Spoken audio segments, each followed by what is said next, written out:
আমন্ত্রণ news 24 sports লাইটে আপনাদের সাথে আছি আমি শাহরিয়ার বাবু। চলুন দর্শক জেনে নেই আজকের খবরের বিস্তারিত রিপোর্টে।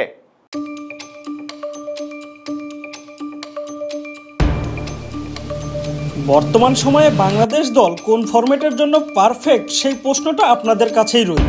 একটা সময় ছিল বাংলাদেশ ওয়ানডেতে ছিল এশিয়ার ভিতরে নজর কাড়া একটি দল। হঠাৎ কি হলো এই দলটার? সে যাই হোক, একের পর এক ব্যর্থতার পরে বাংলাদেশের ওপেনিং সমস্যার সমাধান কোনোভাবেই হচ্ছে না।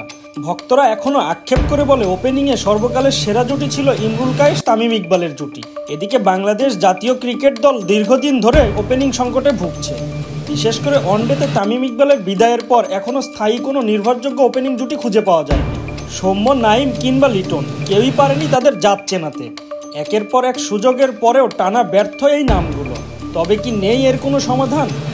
একটু চিন্তা করলে হয়তো ওয়ানডেতে ওপেনার হিসেবে নাম আসবে এনামুল হক বিজয়ের, আর তার সঙ্গী হিসাবে তানজিদ তামিম হলে দলের জন্য খুব একটা খারাপ হয় না।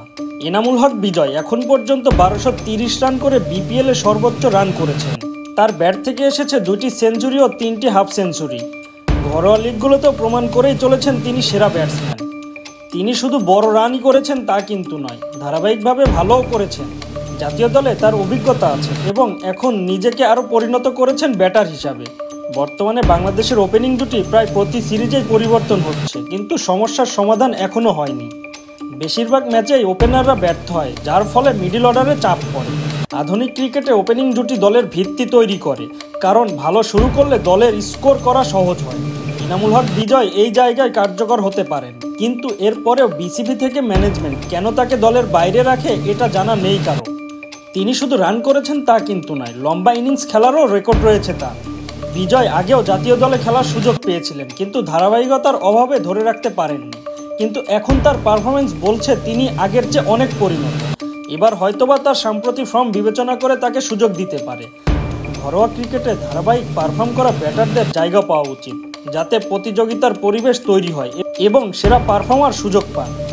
ভক্তদেরও চাওয়া এনামুল হক বিজয়কে দলের সুযোগ দিয়ে বিবেচনা করা। তবে কি সুযোগ হবে বিজয়ের? আর হলে তার সঙ্গী হবেন কি? এই তালিকায় রয়েছে লিটন কুমার দাস, নাইম শেখ, তানজিদ তামিমের নাম। তবে সাম্প্রতিক সময়ে দারুণ সময় পার করছেন তানজিদ তামিম, যাকে এখন থেকেই তুলনা করা হচ্ছে তামিম ইকবালের সাথে। যাই হোক, এখন সময়ই বলে দিবে এনামুল হকের সুযোগ হবে নাকি আবারও পুরাতন ব্যর্থদেরই সুযোগ দিয়ে টেনে নিয়ে যাবে বিসিবি।